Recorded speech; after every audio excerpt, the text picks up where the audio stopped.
Graça e paz a todos. Meu nome é Rafael, humilde servo do Senhor.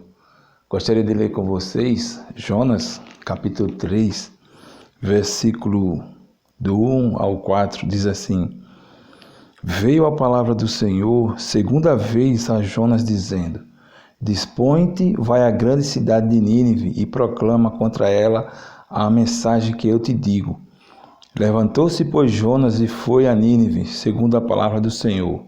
Ora, Nínive era cidade muito importante diante de Deus, e de 3 dias para percorrê-la. Começou Jonas a percorrer a cidade, caminho de 1 dia, e pregava e dizia: ainda 40 dias e Nínive será subvertida.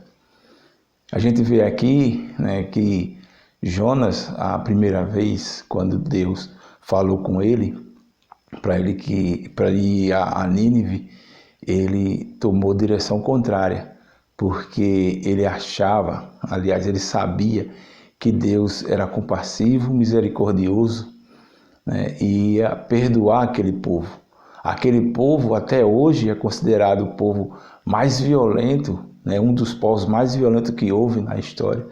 Eles, com os seus prisioneiros, ele torturava os prisioneiros das maneiras mais horríveis que poderia existir. Até os reis, eles se gabavam disso. Então eram pessoas muito ruins, perversas, assassinos. E Jonas sabia que se ele se arrependesse, Deus ia perdoá-los. E a gente vê aqui o grande amor de Deus, pois assim não importa a condição do ser humano, Deus perdoa. Basta apenas que a pessoa se arrependa, volte-se para Deus, reconheça seu pecado. Então Deus perdoa.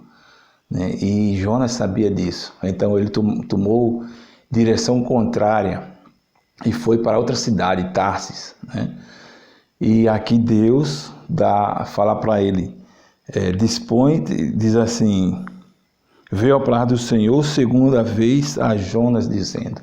Então a gente vê aqui, para Jonas, Deus deu uma segunda vez, ou seja, uma segunda chance.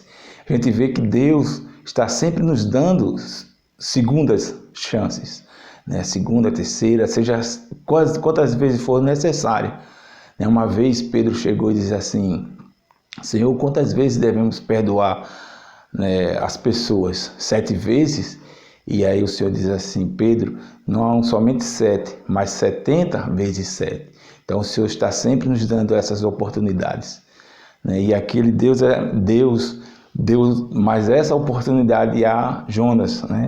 E aí Jonas, dessa vez, ele vai e prega para os ninivitas. E o resultado é que as pessoas se convertem. Em torno de 500 mil de pessoas se convertem, com panos de saco. E aí o que acontece? Acontece o que Deus queria e o que Jonas temia. Os ninivitas creram em Deus e proclamaram um jejum e vestiram-se de pano de saco, desde o maior até o menor. Chegou essa notícia ao rei de Nínive. Ele levantou-se do seu trono, tirou de si as vestes reais, cobriu-se de pano de saco e assentou-se sobre cinzas. E fez proclamar, divulgar em Nínive por mandato do rei e seus grandes: nem homens, nem animais, nem bois, nem ovelhas provem coisa alguma, nem os levem ao pasto, nem bebam água, mas sejam cobertos de pano de saco, tanto os homens como os animais. E clamaram fortemente a Deus, e se converteram, cada um do seu mau caminho e da violência que há nas suas mãos. Quem sabe se voltará a Deus e se arrependerá e se apartará do furor da sua ira, de sorte que não pereçamos. Então, eles de fato tiveram um arrependimento genuíno. Eles fizeram um proclamar. O próprio rei proclamou e disse que as pessoas tinham que fazer um jejum, se vestir de pano de saco, ou seja, mostrar que estava realmente arrependido. E aí a gente vê que Deus, de fato, os perdoou.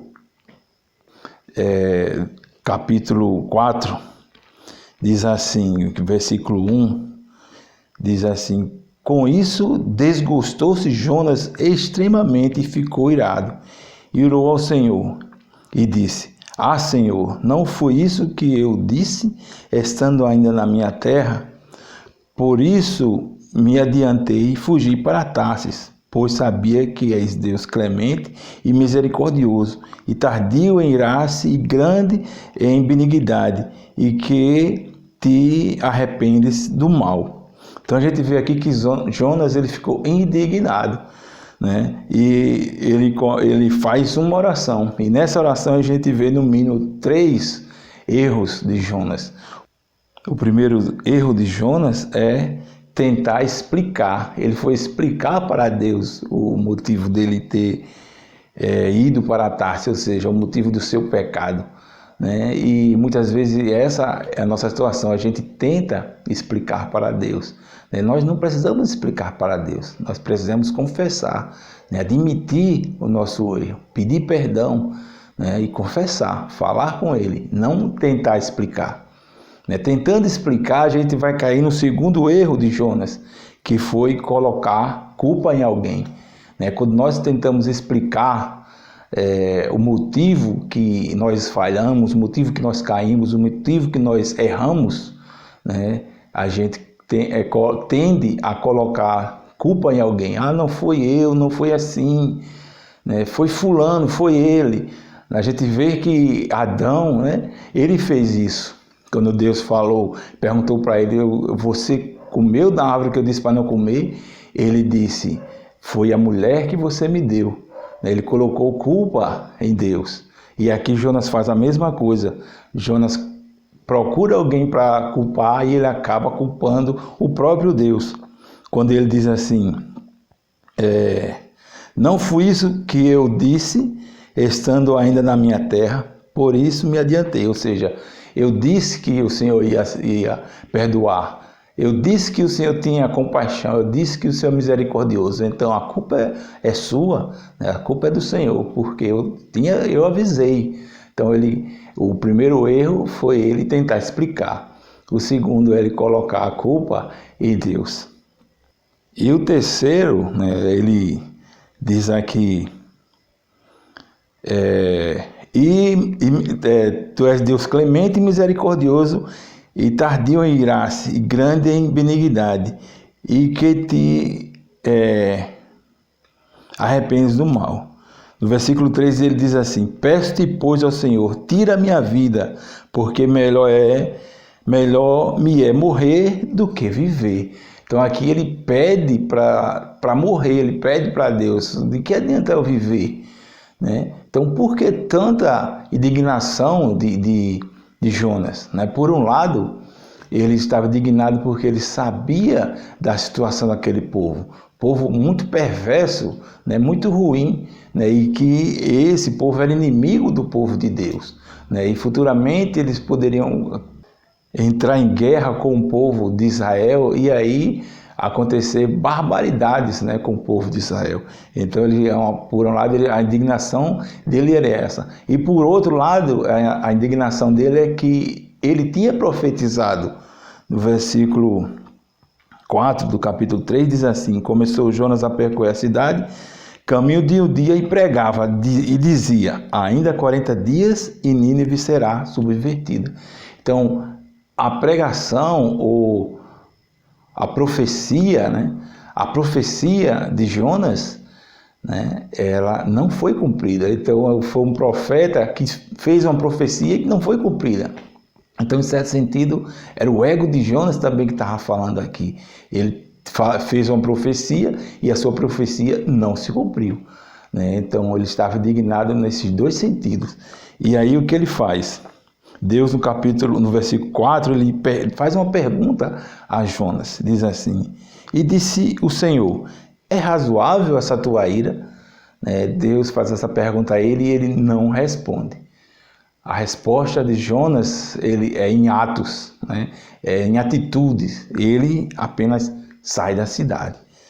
Diz assim: então Jonas saiu da cidade e assentou-se ao oriente da mesma, e ali fez uma enramada, e repousou debaixo dela a sombra até ver o que aconteceria à cidade. Então a primeira coisa que ele fez foi sair da cidade.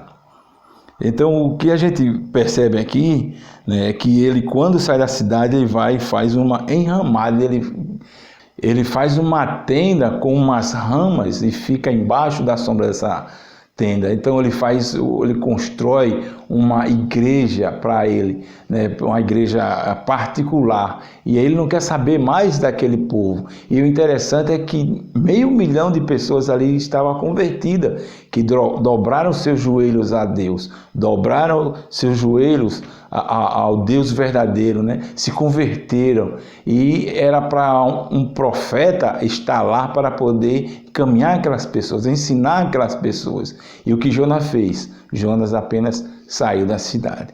Então a gente vê que e quando ele sai, ele faz essa igreja, né, particular, e o que ele faz depois é ficar observando para ver o que acontecia com a cidade. Ele tinha ainda a esperança que Deus ia destruir aquela cidade de alguma maneira, e aí ele só observava e julgava.